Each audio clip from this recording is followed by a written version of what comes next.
Hello बच्चों, विद्या वाहिनी में आप सबका स्वागत। मैं संजीवनी शिंदे आज लेकर आई हूँ हिंदी व्याकरण पाठ। हम देखेंगे इस पाठ में विराम चिन्ह। विराम चिन्ह भाग 1। बच्चों, विराम चिन्ह मैंने 3 भागों में बनाया हुआ है, भाग 1, भाग 2 और भाग 3। भाग 1 पहले हम देखेंगे, इसे जानेंगे, समझेंगे और आगे बढ़ेंगे। इसमें देखेंगे हम विराम चिन्ह किसे कहते हैं, फिर विराम चिन्ह के भेद कौन कौन से हैं। विराम चिन्ह, निम्नलिखित वाक्य ध्यान से पढ़ो।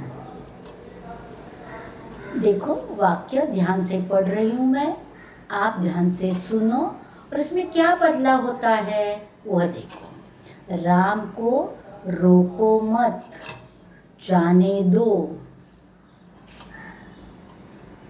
राम को रोको मत, जाने दो। पहले देखो, पहला वाक्य क्या है?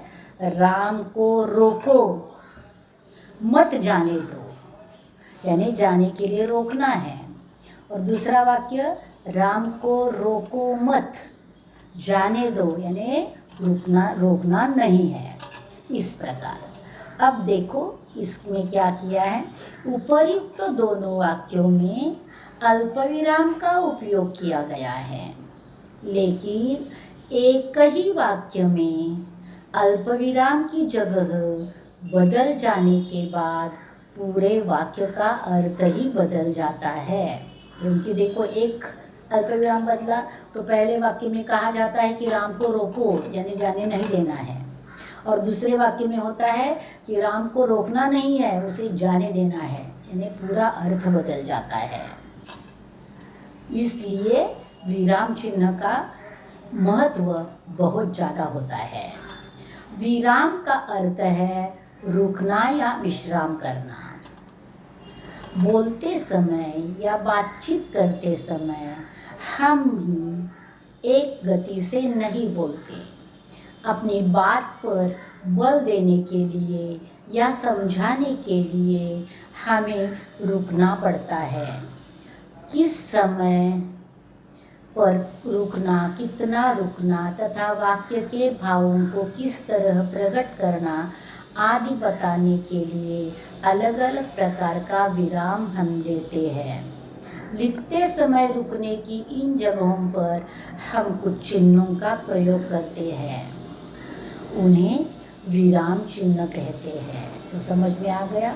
बोलते वक्त जो भाव प्रकट करने के लिए वगैरह हम लिखते वक्त हम कैसे समझेंगे, तो विराम चिन्ह लगा दिए तो वो समझ में आता है। तो विराम चिन्हों के अनेक प्रकार होते हैं, उनमें से निम्नलिखित चिन्हों की जानकारी हम आज लेंगे, यानी इस वीडियो में देखेंगे। विराम चिन्ह वो कौन कौन से हैं? पूर्ण विराम, अल्प विराम, अर्ध विराम, प्रश्नवाचक चिन्ह, योजक चिन्ह, विस्मय सूचक चिन्ह। और भी विराम चिन्ह के प्रकार है विवरण चिन्ह, इकहरा अवतरण चिन्ह, दोहरा अवतरण चिन्ह, कोष्टक चिन्ह, लाघव चिन्ह, निर्देशक चिन्ह और इतिश्री अथवा समाप्ति सूचक चिन्ह, अपूर्ण सूचक चिन्ह अथवा लोप चिन्ह, हंसपद, संकेत सूचक चिन्ह, विकल्प चिन्ह, तुल्य सूचक चिन्ह और पुनरुक्त चिन्ह। इस प्रकार चिन्ह, विराम चिन्ह के 19 भेद हैं। तो पहले विभाग में मैं 6 चिन्हों के बारे में बोलूँगी, दूसरे विभाग में 7 से 12 के 6 विराम चिन्हों के बारे में बोलूँगी, और तीसरे में यह 13 से 19 तक के चिन्हों के बारे में बोलूँगी। तो चलो देख, हम एक एक करते करते एक एक चिन्ह की पढ़ाई करते जाएंगे। पूर्ण विराम। लिखते समय जहाँ वाक्य पूर्ण होता है वहाँ पूर्ण विराम का प्रयोग किया जाता है। उदाहरण एक, राम गांव से आया, वाक्य पूरा हुआ, उसके आगे पूर्ण विराम लगा। दादाजी की नींद हो गई, कोल्हापुर में बारिश हो रही है। कुत्ता ईमानदार प्राणी है, हमेशा सोचकर कदम उठाइए।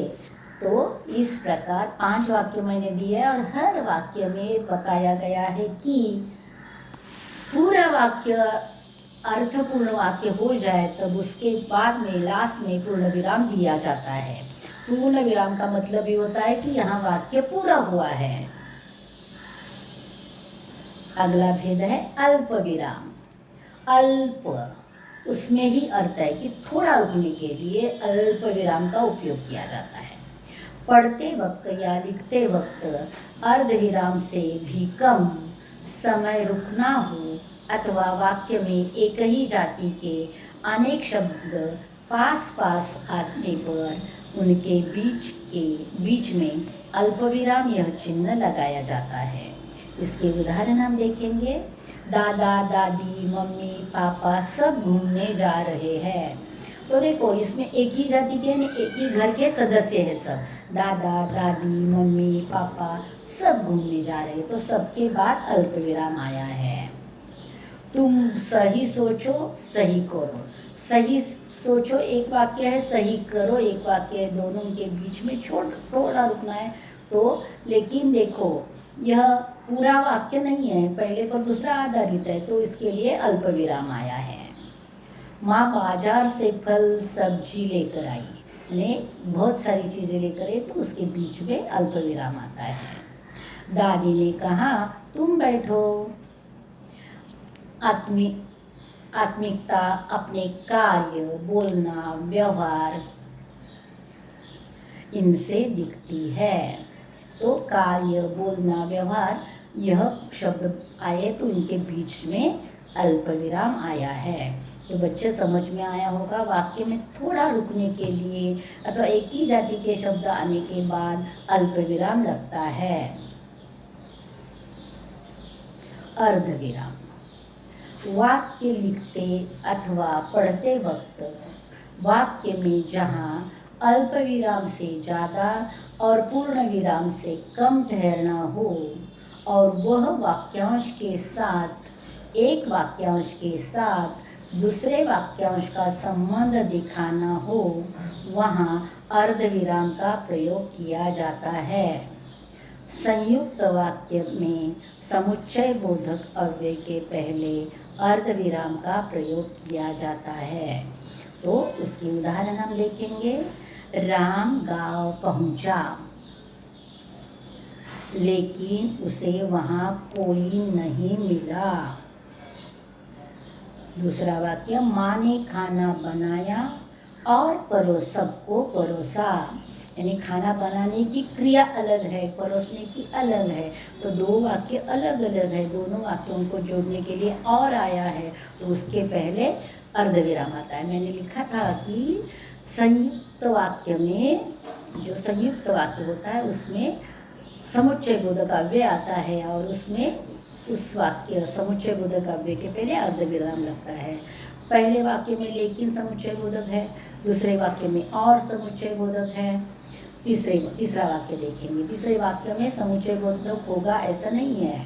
हम आपस में कितना भी लड़े टकराए, बाहरी शत्रु के लिए एक ही है।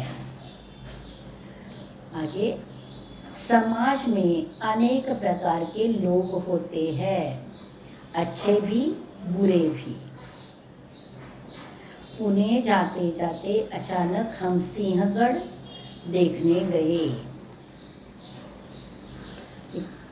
अगला भेद है प्रश्नवाचक चिन्ह। देखो बच्चों, यह अल्प विराम हो, पूर्ण विराम हो, अर्ध विराम हो, प्रश्न चिन्ह हो, सब कुछ आप पाठ्य पुस्तक में देख चुके हैं।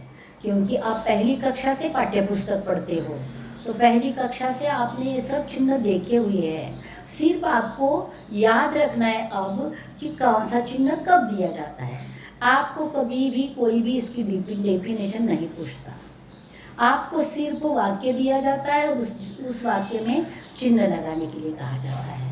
अगर आप ध्यान से वाक्य पढ़ते हो, पढ़ते वक्त कौन सा भी, यही नहीं, मैंने दिए हुए ही नहीं, पाठ्य पुस्तक पढ़ते वक्त अगर चिन्ह देखकर आप पढ़ते हो तो आपको विराम चिन्ह लगाना आसान हो जाता है। प्रश्न चिन्ह देखेंगे। इस चिन्ह का उपयोग प्रश्न सूचक वाक्य में किया जाता है और इसका प्रयोग वाक्य के अंत में ही किया जाता है। तुम कहाँ जा रहे हो? देखो, ये सब प्रश्न पूछे जाते हैं। रमन, तुमने खाने में क्या खाया? साल में कितने दिन होते हैं? कमरे के अंदर कौन बैठा है? तुम मेरे घर कब आ रहे हो? योजक चिन्ह, यह 5 नंबर का चिन्ह है, योजक चिन्ह। थोड़ा देखो, एक दो चिन्ह एकदम पास पास के हैं, दिखने में भी थोड़ा अंतर कम होता है, तो उसे ध्यान से देखना और ध्यान से याद रखना। योजक चिन्ह और निर्देशक चिन्ह थोड़ा एक जैसा होता है। योजक चिन्ह, इस चिन्ह का प्रयोग 2 शब्दों को जोड़ने के लिए किया जाता है। यह चिन्ह दर्शाता है कि इसके दोनों ओर के शब्द परस्पर मिले हुए हैं। उदाहरणार्थ, दादी माँ धीरे धीरे चलती है। वह दृश्य देखकर मेरे शरीर में एक लहर सी दौड़ गई। अगला वाक्य, आहिस्ता आहिस्ता चलो वरना कुत्ता आएगा। यह एक मामूली सी चीज थी। अनाप शनाप बोलना ठीक नहीं। इन सब वाक्यों में जो चिन्ह आया है वह है योजक चिन्ह। अब देखो बच्चों, आगे जाकर अगला ही चिन्ह है विस्मय सूचक चिन्ह। विस्मय सूचक चिन्ह याद रखने की बहुत ही आसान बात होती है। जो भाव प्रकट करता है वो विस्मय सूचक। देखेंगे हम उसकी डेफिनेशन। आनंद, हर्ष, शोक, घृणा, विस्मय, तिरस्कार आदि भावों को व्यक्त करने के लिए जो शब्द आते हैं उनके बाद इस चिन्ह का प्रयोग किया जाता है। उदाहरणार्थ, काश मैं करोड़पति होता। वाह क्या दृश्य है। अरे रे, यह तुमने क्या किया। शाबाश, ऐसा ही कार्य करते रहो।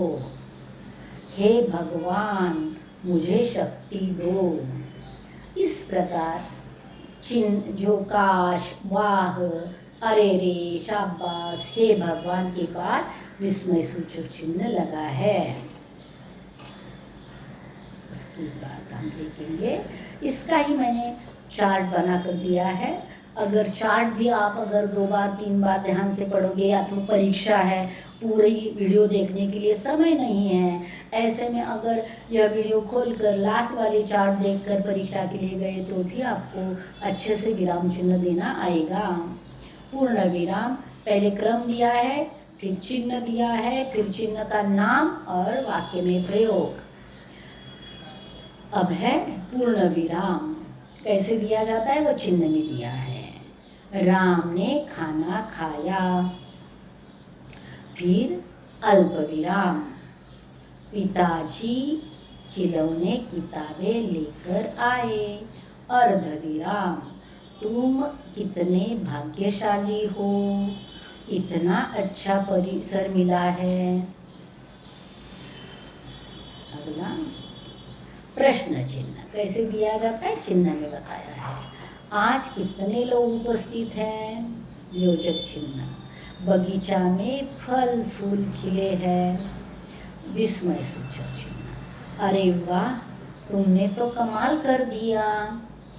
इस प्रकार बच्चों अपने पहले 6 विराम चिन्ह देखकर हुए हैं।